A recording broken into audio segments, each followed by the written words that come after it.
Good morning students. मैं चंद्रकांता आज आपको कक्षा 10वीं से पाठ नंबर 1 जिसका शीर्षक है साखी, कवि हैं कबीर दास जी। वो पाठ के यानी कविता के पीछे जो प्रश्न उत्तर दिए गए हैं आपकी बुक में, उनके जो प्रश्न दिए गए हैं उन प्रश्नों के उत्तर मैं आज आपको समझा रही हूँ। इससे पहले मैंने दोहों पर आधारित यानी इन साखियों पर आधारित प्रश्नों के उत्तर आपको समझा दिए थे। तो अब जो पाठ के पीछे दिए जाते हैं वो प्रश्न भी हमें करने होते हैं, तो आज हम वो समझेंगे। तो पहला ही प्रश्न है, आप अपनी बुक खोलोगे उसके पीछे के प्रश्न निकालो। पहला प्रश्न है, मीठी वाणी बोलने से औरों को सुख तथा अपने तन को शीतलता कैसे प्राप्त होती है। मीठी वाणी बोलने से हमारे अपने मन को शांति यानी शीतलता प्राप्त होती है और जो सुनने वाला व्यक्ति होता है उसका मन भी बड़ा खुश हो जाता है। इसलिए कवि कहते हैं कि हमें हमेशा मीठी वाणी बोलनी चाहिए। इससे हमारे शरीर के अंदर का ताप यानी जो अहंकार है वह मिट जाता है। अहंकार खत्म होता है तभी हम मीठी वाणी बोल सकते हैं। अहंकार रहेगा तब तक हमारी वाणी जो है वो किसी को भी अच्छी नहीं लगेगी, हमारी बातें किसी को अच्छी नहीं लगेंगी। अहंकार रहित होकर बोलने से ही हमारी वाणी मीठी होगी और दूसरे उसको सुन करके खुश होंगे और इस प्रकार से आपस में लड़ाई झगड़े भी नहीं होंगे। क्योंकि हम अकड़ के यदि किसी से बात करते हैं तो सामने वाला भी आजकल ऐसा ही है, वो भी सामने अकड़ के ही आता है। जैसे ही ऊंची आवाज़ में हम बात करते हैं वो भी ऊंची आवाज़ में हमें जवाब देता है, और यदि हम मीठी वाणी में बोलते हैं तो सामने वाला उत्तर भी हमें उसी वाणी में देता है। दूसरा, दीपक दिखाई देने पर अंधियारा कैसे मिट जाता है, साखी के संदर्भ में स्पष्ट कीजिए। अब क्या होता है कि जैसे हम दीपक को जलाते हैं तो बाहर का पूरा जो अंधेरा है वो मिट जाता है। मतलब दीपक की उतनी सी रोशनी से, रात में छोटा सा दीपक जो है अंधकार को दूर कर देता है। उसी प्रकार से यदि हम अपने मन के अंदर के अहंकार को त्याग देते हैं यानी हमारे मन के अंदर हम अब दीपक जला लेते हैं तो उससे हमारे अंदर का अंधकार भी नष्ट हो जाएगा। अब कवि कहते हैं कि हमें अपने अंदर ज्ञान का दीपक जला लेना चाहिए, एकाग्रचित्त मन से भगवान का स्मरण करना चाहिए, उसका नाम जपना चाहिए और उसे प्राप्त करने का प्रयास करना चाहिए।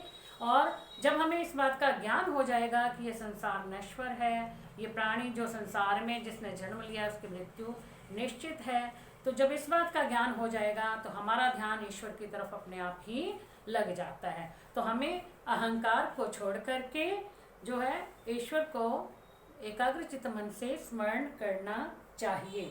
तो ज्ञान रूपी दीपक का प्रकाश जो होगा वो हमारे अंदर और बाहर दोनों तरफ के अंधकार को मिटा देता है। लेकिन वो दीपक जलता कब है, जब व्यक्ति का अहंकार खत्म हो जाता है, तभी वो दीपक जलता है। तीसरा, ईश्वर कण कण में व्याप्त है पर हम उसे क्यों नहीं देख पाते। ईश्वर कण कण में व्याप्त है, हम इस सत्ता का एहसास तो कर सकते हैं लेकिन हम उसे देख नहीं पाते हैं। अब क्यों नहीं देख पाते, बात वही आ जाती है कि हमारे मन में अहंकार भरा रहता है। हम ये समझते हैं हम ही सब कुछ हैं, दूसरा कोई कुछ भी नहीं है।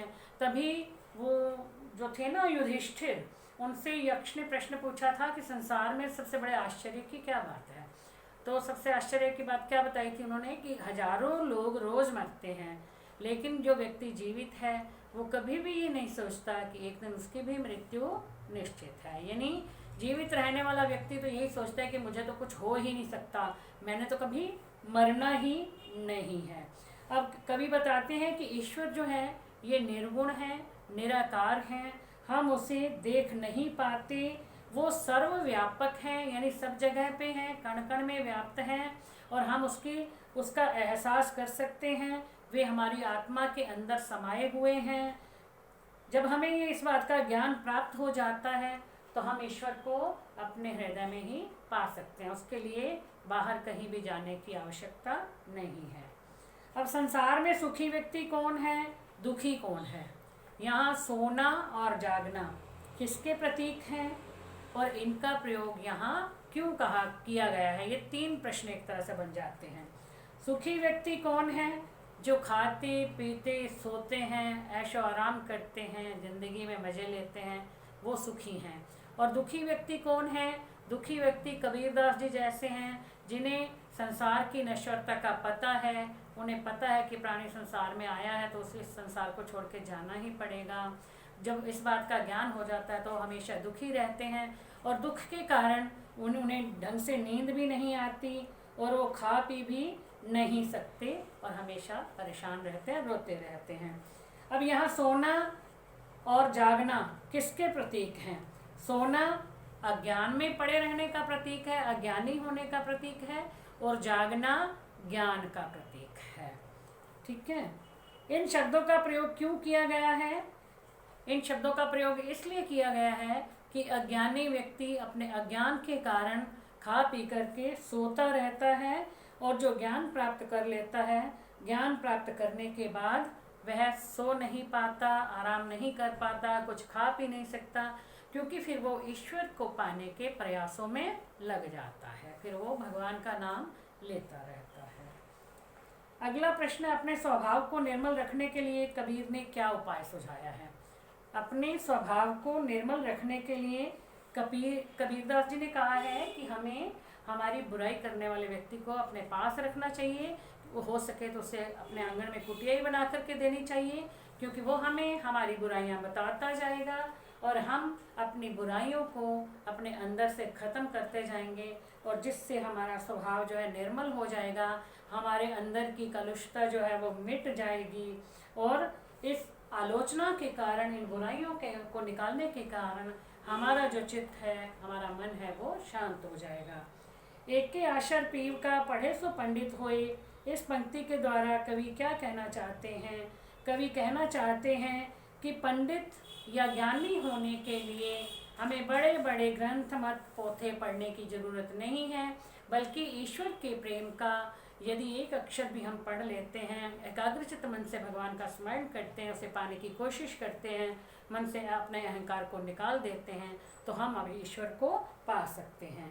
अब कबीर में की जो साखियाँ हैं, उनकी भाषा कैसी है?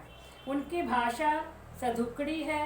इसमें हिंदी, ब्रज, पंजाबी अथवा राजस्थानी भाषा के शब्दों का भी मिश्रण है, और इन सब भाषाओं का मिश्रण होने के कारण इसे खिचड़ी भाषा भी कहा जाता है। यह भाषा अत्यंत सरल और सुबोध है। अब ये दोहे जो पढ़ते हैं आम लोगों की समझ में आ जाते हैं, मतलब चाहे हम उसका सरलार्थ नहीं कर पाएंगे, उसकी व्याख्या नहीं, उसको बड़े में नहीं कर पाएंगे, समझ में सारा आता है ना। ऐसी बानी बोली है, मन का आपा खोए और उनको शीतल करे आपा शीतल होए। बात तो समझ में आ ही जाती है दिमाग में, चाहे हम उसको किसी को पूरी तरह से समझा नहीं पाएंगे, लेकिन हमें खुद समझ में आ जाता है। इस भाषा में सहजता भी है, और इसमें कवि ने अनुप्रास अलंकार का प्रयोग किया है। अनुप्रास अलंकार क्या होता है? जहाँ एक ही शब्द की दो या दो से अधिक बार आवृत्ति होती है, यानी एक शब्द का प्रयोग दो या दो से अधिक बार हो जाता है ना किसी साक्ष्य में, तो वहाँ अनुप्रास अलंकार होता है। कस्तूरी कुंडली, अब इसमें दो बार आ गया ना, जैसे कहते हैं कस्तूरी कुंडली बसे मृग ढूंढे में नमाही, ये आ गया। फिर बिरहा भुवंगम तन बसे मंत्र न लागे कोई, तो इसमें जो है ऐसे आता है। अब ऐसी बानी बोलिए, अब बानी और बोलिए ये दो शब्द दोनों या दो बार आ गए हैं, किसी किसी में दो या दो से अधिक बार भी आ जाते हैं। अब जैसे हम कहें कोई वैसे ही एक दोहा बोलता है, चारू चंद्र की चंचल किरणें। अब चारू चंद्र चंचल, तो एक शब्द की दो से अधिक बार आवृत्ति हुई है, यानी एक शब्द दो से अधिक बार आया है, वहाँ अनुप्रास अलंकार होता है। तो इसमें इस भाषा में कवि ने अनुप्रास अलंकार का भी प्रयोग किया है। तो बच्चों ये प्रश्नों के उत्तर आपको समझ आ गए होंगे। आप ये सारी वीडियो जो है इस पाठ की अच्छी तरह से देखना। यदि आपने एक एक बार देख लिया तो दोबारा देखना, इकट्ठी देखोगे तो बहुत अच्छी तरह से समझ में आ जाएगा। Thank you.